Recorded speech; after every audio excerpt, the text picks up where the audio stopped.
अस्सलाम वालेकुम फ्रेंड्स, उम्मीद करता हूँ कि आप सभी लोग खैर आफियत से होंगे और कोविड-19 के इस मुश्किल मरहले में अल्लाह पाक आपको और हमें सभी को अपने हिफ्ज़ अमान में रखे, आमीन। मैं हूँ आपका दोस्त यासीन हैदर और आप देख रहे हैं पाक यूनिवर्स। आज की वीडियो बहुत ही इन्फॉर्मेटिव वीडियो होने वाली है। उम्मीद है कि आपको ये आज की वीडियो बहुत ही पसंद आएगी। तो वीडियो शुरू करने से कबल मैं अपने नए आने वाले मुअज़्ज़िज़ मेहमानों से रिक्वेस्ट करना चाहता हूँ कि हमारे चैनल पाक यूनिवर्स को सब्सक्राइब करने के साथ साथ बेल के आइकॉन को भी प्रेस कर दें। शुक्रिया। तो चलिए दोस्तों, आज इस वीडियो को शुरू करते हैं। Let's get start. सबसे पहले हम जानेंगे तो आउटलाउड क्या होता है। आउटलाउड, जिसे हम कभी कभी इक्पिग आउटलाउड के नाम से भी जानते हैं, जो 1950 में डच के माहिरीन फल्कियात जान ओट ने बयान किया था। बाद में इसका नाम इक्पिग आउटलाउड से हटाकर आउटलाउड के नाम पर रख दिया गया। आउटलाउड बुनियादी तौर पर बर्फीले शहरों के बादल का एक नजरियाती तस्वर है जो कि सूरज से घेरने के लिए सजेस्ट किया जाता है। आउटलाउड किसी भी सितारे के गिर्द बर्फीली चीजों की एक करवी परत को कहते हैं, एक करवी लेयर को कहते हैं, जिस लेयर में करोड़ों अरबों की तादाद में कॉमेट्स और बर्फीले एलिमेंट्स पाए जाते हैं। और हमारे इस आउटलाउड का हमारे इस सूरज से फासला तकरीबन 2000 से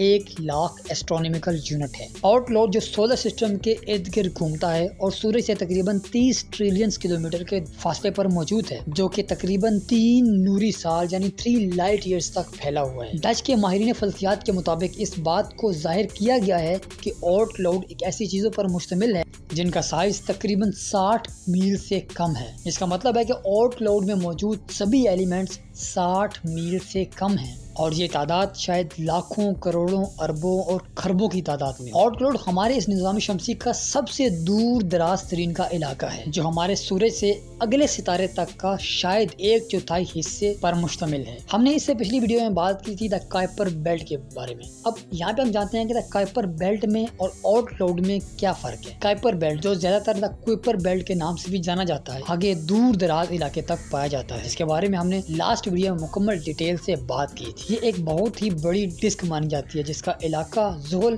यानी यूरेनस के मिदार से आउटलाउड के एलिमेंट्स द कुइपर बेल्ट के एलिमेंट्स से साइज के मुताबिक छोटे होते हैं। आउटलाउड अरबों खरबों कॉमेट्स और धूल का एक बहुत ही बड़ा मजमू है जो सूरज को बाहर की तरफ से घेरता है। माना जाता है कि आउटलाउड की एशिया कुइपर बेल्ट की एशिया के मुकाबले में सूरज के करीब तरीन बनी थी। आउटलाउड प्लूटो और कुइपर बेल्ट के सबसे दूर दराज के किनारों से भी बहुत ही ज्यादा दूर है। आउटलाउड सूरज, सियारों और द कुइपर बेल्ट के गिर्द एक बहुत ही बड़ा प्रोटेक्शन निजाम बनाता है। आउटलाउड खलाई मलबे के बर्फीले टुकड़ों से बना है। बाज़ औक़ात ये मलबा बादल से बाहर निकल जाता है और सूरज की ग्रेविटी की वजह से सूरज की तरफ बहुत ही ज्यादा स्पीड से आने लग पड़ता है और इसे कहते हैं कॉमेट। आउटलाउड के कॉमेट्स को सूरज के गिर्द चक्कर लगाने में हजारों साल लग जाते हैं। अब जानते हैं कि आउटलाउड को किसने फाउंड किया। कौन है आउटलाउड का फाउंडर? जॉन हेनरिक ओर्ट, एक डच के माहिरीन फल्कियात थे जिन्होंने गैलेक्सी को समझने में एक अहम किरदार अदा किया। आपकी पैदाइश 28 अप्रैल सन 1900 में हुई थी और 92 इयर्स की उम्र के बाद 5 नवंबर 1992 को लेडन हॉलैंड में वफात पा गए। डच फल्कियात दान हेनरिक ने 1950 में आउटलाउड का एक आइडिया बयान किया, जिसकी वजह से आउटलाउड का नाम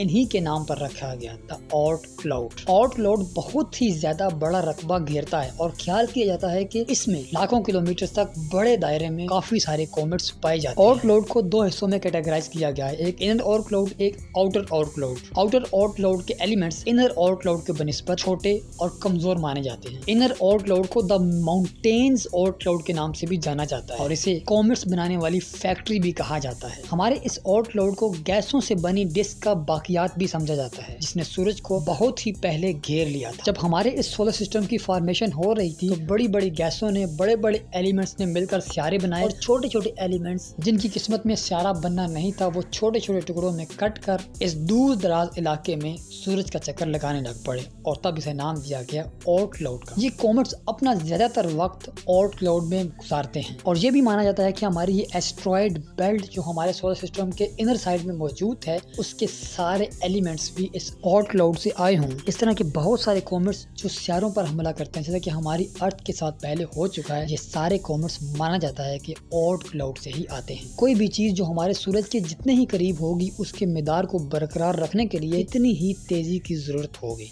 उसका एनुअल ऑर्बिट भी उतना ही छोटा होगा। जैसा कि हमारी मरकरी का एनुअल ऑर्बिट छोटा है और हमारे यूरेनस का एनुअल ऑर्बिट मरकरी के बनिस्बत बहुत ही ज्यादा बड़ा है। इजिप्ट सूरज के गिर्द सबसे आहिस्ता हरकत करने वाले एलिमेंट्स हैं। माहिरीन फल्कियात इन इब्तिदाई एशिया को बतौर प्रोटोप्लानेटरी डिस्क भी कहते हैं। तो दोस्तों उम्मीद करता हूँ कि ओर्ट क्लाउड के बारे में आपको काफ़ी इन्फॉर्मेशन मिली होगी। अगर हमारी ये वीडियो आपके लिए थोड़ी सी भी हेल्पफुल हुई है तो इस वीडियो को लाइक ज़रूर कीजिए।